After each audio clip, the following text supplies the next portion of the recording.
Sometimes you walk through life alone, wondering if anyone understands what you are going through, hoping someone will listen and offer a word to make your day. The Church of God of Prophecy offers unconditional love and support, regardless of what you are going through. Visit cogop.ca for a location near you. The Church of God of Prophecy, developing authentic disciples of Christ.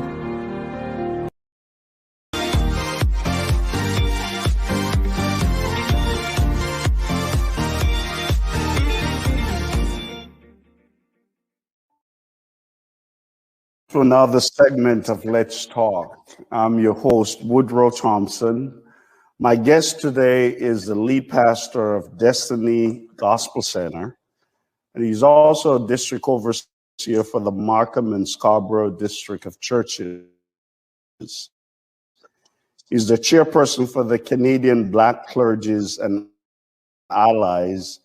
He's also a member of the Global Jamaica Diaspora Council. My guest is Bishop Ransford Jones. Welcome to Let's Talk, Bishop.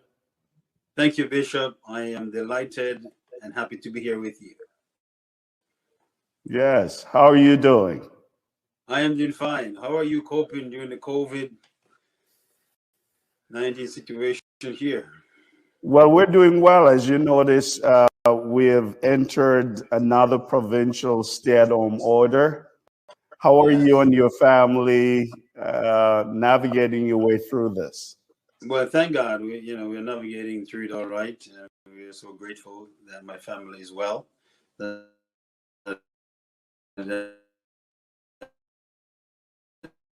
is the bottom line, the key thing. Right. Now, as a lead pastor of Destiny Gospel Center, what are some of the things that you're doing to keep in touch with your congregation during these difficult times? Pastors are having to become creative, thinking of creative ways to minister and keep in touch with the congregation. What are some of the things you're doing? Exactly. That is such a key, pivotal question. Because we got to be really innovative in this time. Right. In fact, we got to learn to become really adaptable to the modern way of doing church, and that is virtual. Right. I have been doing church virtual since last year. We have not been back in the building as yet. So hence, we have to dig deep in our creativity, seeking the Lord, to give us fresh ideas and new ways how to do things. So virtual church has become the real norm these days. So we have to be doing new programs. I have, developed different programming. Morning time, we have a program called Morning Musing, where we have a devotion and a time that we go into the Word with the church. We have a daytime prayer session, 12:30 every day. We have members. We are praying and just seeking the Lord during this time. Thursday night, we also have another program called Voice of Destiny, where we just come for a time of reflection and prayer. That also right. With our regular Wednesday night Bible study, our Sunday service, and Friday night we have our youth service.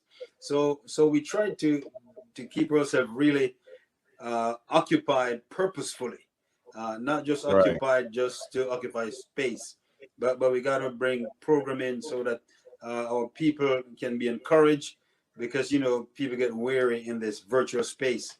So we got to be innovative in our thinking and the way how we do things. It seems like ministry keeps us very busy during this time, doesn't it? Indeed, Bishop. Yes. Yeah. Now, on January 30th of this year, there was a launch of a new initiative called the Canadian Black Clergy and Allies. What was the vision behind this new initiative? Yes, the Canadian Black Clergy and Allies was conceptualized out of the idea of last year's incident that all the world have come to know. It has been pivoted with the killing of George Floyd in the United States. And that, I think, hit a nerves for people globally. Not just black people, but people right across the world. People are upset about that kind of imagery that they saw on the television of this police officer kneeling on the neck of George Floyd and literally murdering him right there. So there are many voices that came out of that experience, and we thought that the church should have a very positive voice in that dialogue. Hence, we can galvanize some of our more prominent church leaders, especially in the GTA here. And we thought that we would give a voice, a reasonable, righteous voice in that discourse. And hence, we have brought a group of clergies together and allies so we can work together to give that voice to our community. Okay, good. Did you wrestle with the name? Why the name Canadian Black Clergies and Allies? Yes, we have wrestled and morphed and prayed about it. we have had some great discussions about the naming of it, examining the pros and the cons of it. But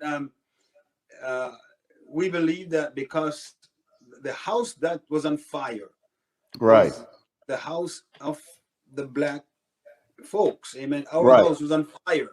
So we want them to understand that because our house is on fire, we are looking for our people to come together. If others are not helping us out that fire, we got to find a way to come together to out that fire, so to speak. And saying that we got to come together as one community, one voice, along with some allies. It's not just us by ourselves. We're looking for like-minded people who want to see the scourge of racism in society, but especially anti-black racism. We want to see that kind of scourge, go away from society. We have a lot of work to do, but we believe that it is possible. So, Bishop, you would say then that this is not just limited to black clergies. No, absolutely not. We want our allies, our friends, our associates who are out there. We want you to come alongside with us and join along with us so we can work together to ensure that this scourge goes away from us. Because it does not only affect our community per se. Correct. It will affect the other parts of society. So society has got to come together to find a solution for this kind of a scourge that is out there. Right. So what are some of the initiatives that CBCA is working on? Yes, our mission and vision is pretty clear. Our vision is that we want to create an environment of hope, equity, and prosperity for our people. Right. And our vision is really to see the dismantling of the infrastructure that has guarded that kind of racism in society. There's an infrastructure that this whole concept is built upon. Right. And it has affected our people for the last 400 or 500 years or so. And some people don't like for us to go back into history. But we cannot discard history. History tells us what happened in the past. And even as we live in a modern contemporary society today, we see so much of the same kind of racism that still prevail in society. And there's an infrastructure that facilitates that. And even if we look and listen, especially in the heat of the discussion during last year and beyond, we see where even the government have identified certain areas to know that even within the government and some part of society, we see that this kind of infrastructure still prevail, even in the police force.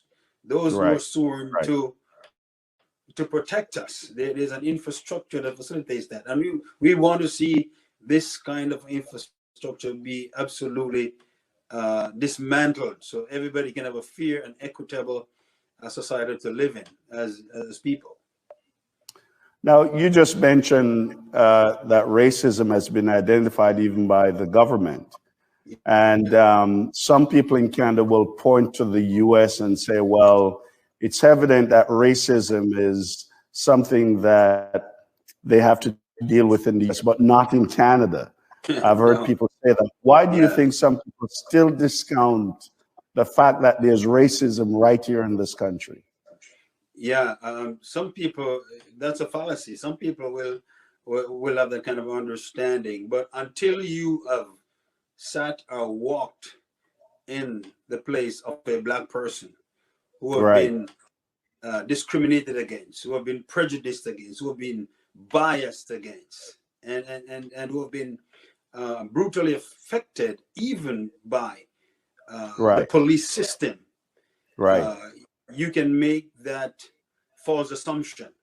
But until you have walked in our shoes, you might have that perception, but it is a wrong perception, because many of these things have been identified even at every levels of government, from the Prime Minister come right down, who realize that even RCMP, the highest police force in the country, that there is a great element of systemic racism that still prevail in those systems. And these are some of the things that we want to ensure that they are dismantled, to give everybody a level playing field, and so that our people can have justice and they can prosper and live in a society that is just and equitable.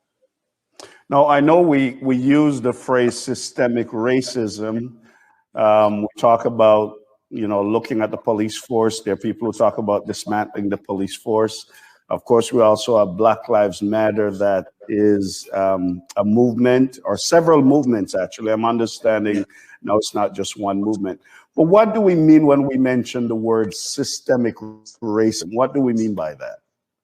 Yes, as I said, that it is that infrastructure that supports, perpetrate, and facilitate these kind of prejudices, biases, discriminations against different groupings of people, not only Black people, indigenous people, and we and the new thing that just came about the Asian discrimination because of the COVID-19. So it's not just one group, but we know that historically no group has been enslaved like the Black race, and because of that, there is a system that promotes that and perpetrates that. Slavery might have been abolished, but there's still the residue of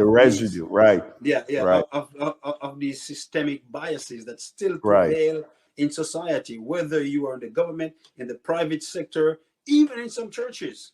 Even in some churches.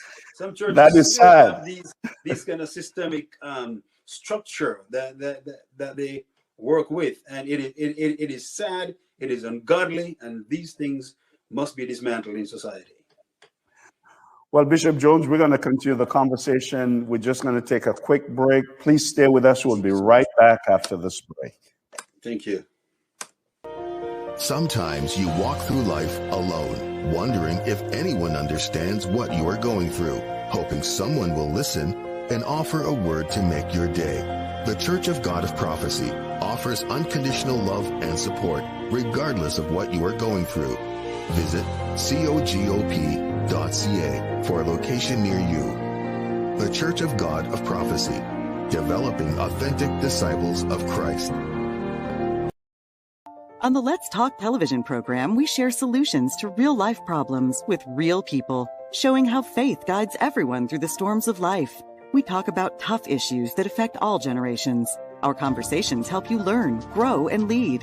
Help us continue with this great work by partnering with us today. Call 905-625-1278 extension 233 or visit letstalkca.org. We look forward to your partnership with us to change lives. Let's Talk, revealing the heart of Christ through engaging media conversations.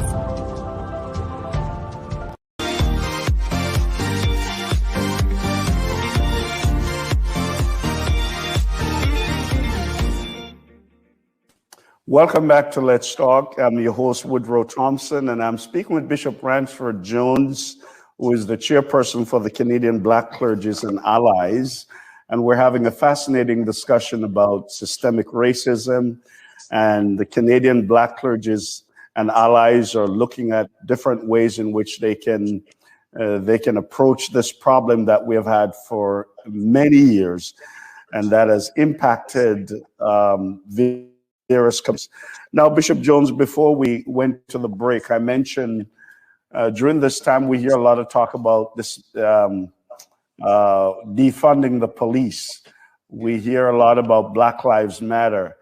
Is it part of CBCA initiative to talk about dismantling the police force or to join with Black Lives Matter? The police force is a very important integral part of society's development. We cannot do without security. We cannot do without the police. Right. We are not about defunding the police. However, there could be the reallocation of funding, maybe from some part of the police budget, that would be able to be transferred into the community, so we can have community organizations, especially the marginalized communities and which are out there, and we would hope that there would be a great community police dialogue and investment, so that there could be a real bridge with the police and our community, because there's been acrimony, there's been an antagonistic relationship over time, and this has been facilitated and breathed by some aspects. I'm not saying all aspects of the police. There are great police out there. I have friends who are great police officers. They leave their house in the morning to do a good job, to ensure that we are safe and secure in the city. But there is an element of them, because of how the system is set up, and some of them have implicit and explicit biases against our community. And those are the ones that we have to deal with. But in terms of defunding or abolishing the police, we are not supporting that idea. We want to work with the police to build great bridges, so that we can have cooperation and collaboration to ensure that our cities, our streets are safe, and that our community work together with the police. Right. Now, I know that in the Canadian Black Clergies and Allies, you have some pillars, some things that you are strategic in working at. What are some of those pillars? Yes, we're looking at a few initiatives that we want to ensure that these things are done. And we believe that if they're done, they will. We're looking for three things when we implement some of these things, or all of them. We're looking to see the transformation of society. That society is transformed in terms of dismantling anti-Black racism, creating equitable environment for all peoples, and ensuring that certain kind of biases and prejudices, if and when they rear their ugly heads, they are dealt with immediately, so that they don't infest society anymore. We also want to see the reformation of our own communities. We have problem in our own community. We do. There are issues that we have to deal with in our community, even the aspect of gun violence and certain things within our own community. And we know that we have some bad eggs in our community that we, as a people, as a church, have to work together to ensure that those kind of things are also dealt with. And we also want to see reconciliation among our people groups, that we can live together in harmony and unity, and live in a just society where everybody feel free to live and to express themselves, and to just have a great society. But some of the things that we are focusing on, as we call them, some of our initiatives. We want to see reformation in these areas, but we also want to help to be a great part of the solution. Right. We just want to come and have a name blaming kind of thing. We want to bring tangible strategic solutions to ensure that some of these things are addressed. We want to see a better educational system, and Right. we are working with educators. We want to see our people work in areas where they have political leadership. Right. For example, even our province here that we live, we are the most multicultural place. Right. Even in the government, we don't even have blackface in this government. So we want to see our people rise Right. to the level of leadership where the power brokers are, where they can present our ideas so that everyone can understand our perspective also. Right. We also looking at economic development. We believe that where there's that disparity, where there's element of poverty, then those things breathe other negative things. So we want to Right. see our society becomes economically viable in that, and we have some things that we're working on with different stakeholders and different people. We also want to reach the grassroots people in terms of how the church is going to affect change from the grassroots level. We have two intervention programs right now. We are partnering with Dr. Pat Francis, implementing Acorn to Oak program for young Right. people, especially those who might have had minor infractions with the law. Instead of they Right. going to jail and tarnish themselves, we send them to a church in the program where they can get help, get rehabilitation, and come back into society, and in spite of what their infringement was. We also have another program, even that's what your son is doing, and we also want to work along with him to implement that Skills for program. life. That's more, Yes. yeah, Skills for Life. That's more proactive Yeah. program. Right. Because we believe that once that program is implemented, and our young people especially learn those new skills, how to navigate their way through society, and how to be more civic minded, and Right. learn new skills. I believe that will also help us along the journey.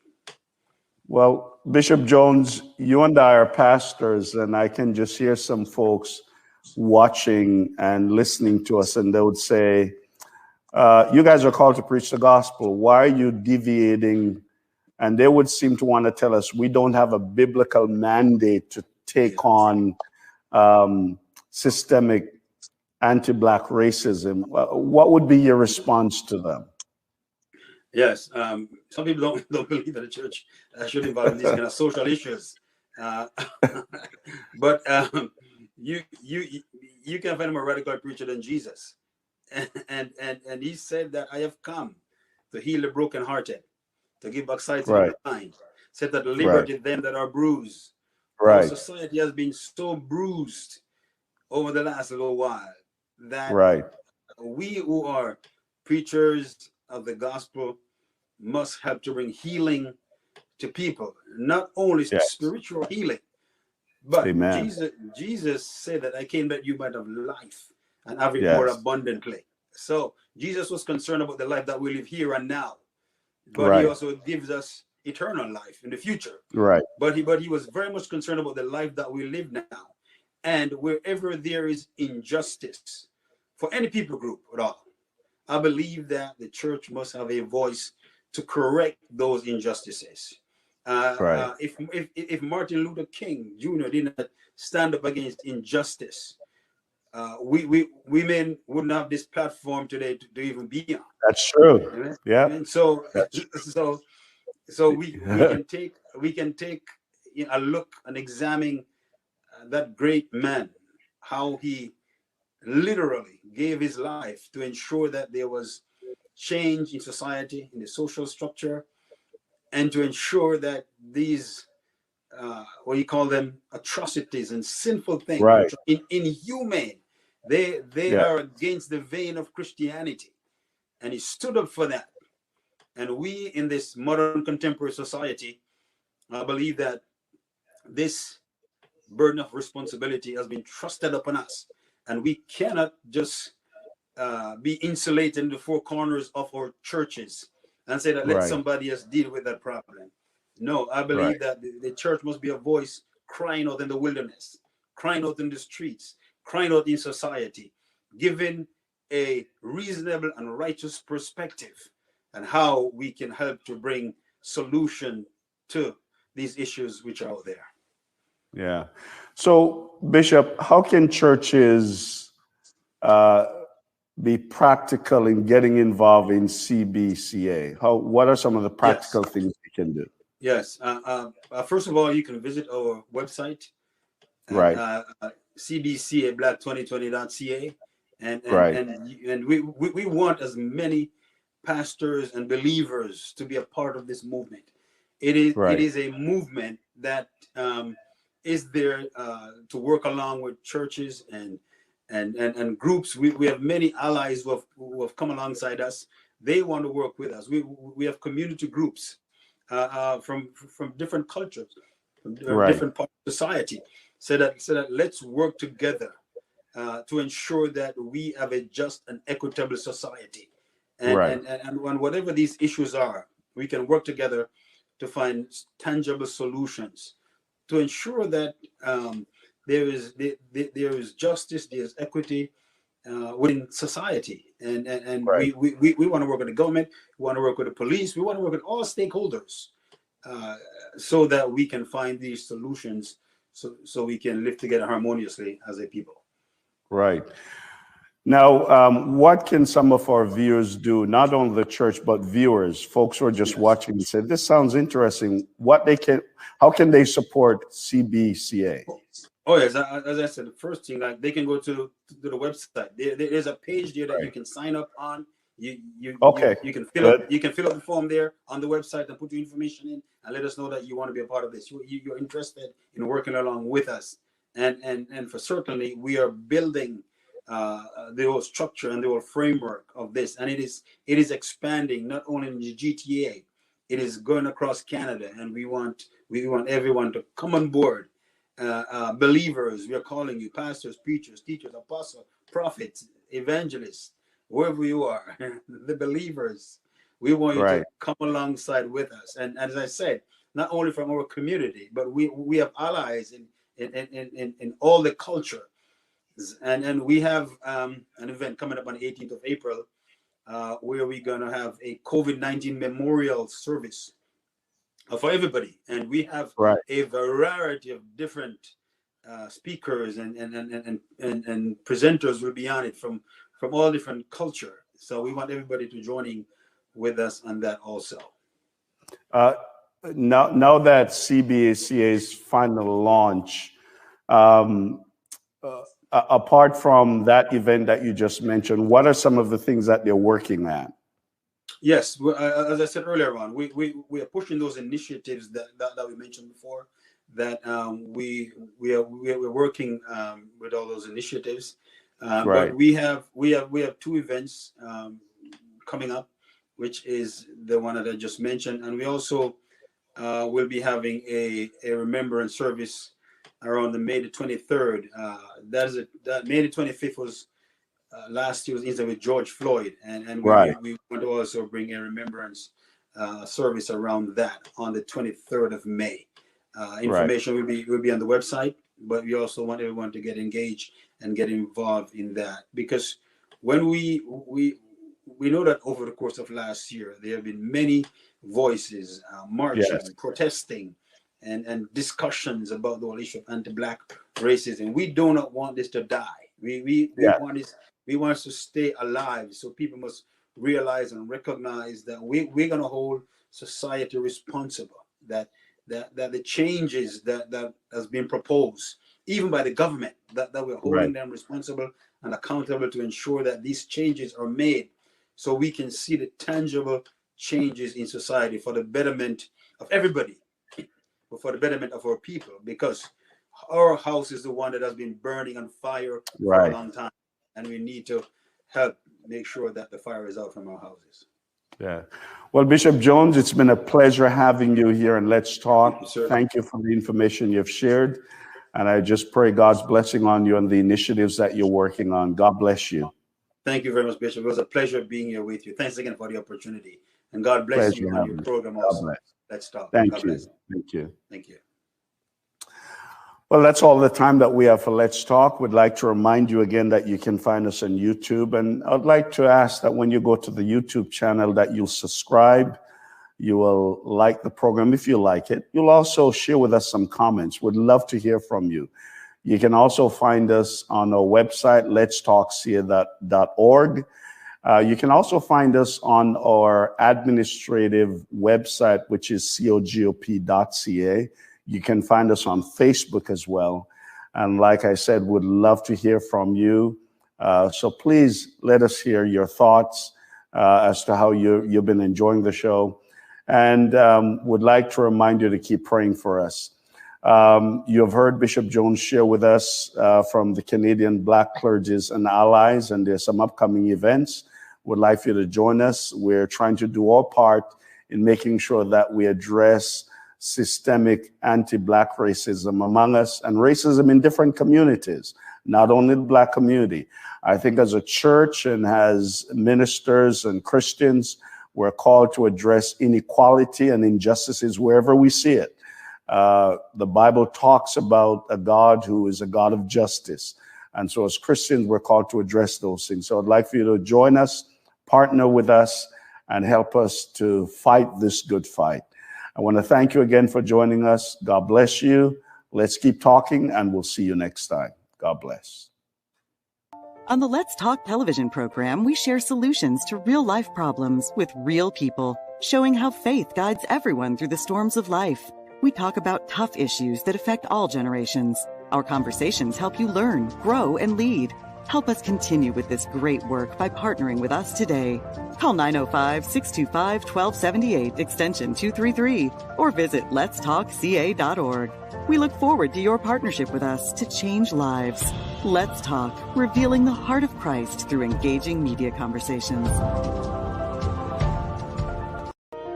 Sometimes you walk through life alone, wondering if anyone understands what you are going through, hoping someone will listen and offer a word to make your day. The Church of God of Prophecy offers unconditional love and support, regardless of what you are going through. Visit cogop.ca for a location near you. The Church of God of Prophecy, developing authentic disciples of Christ.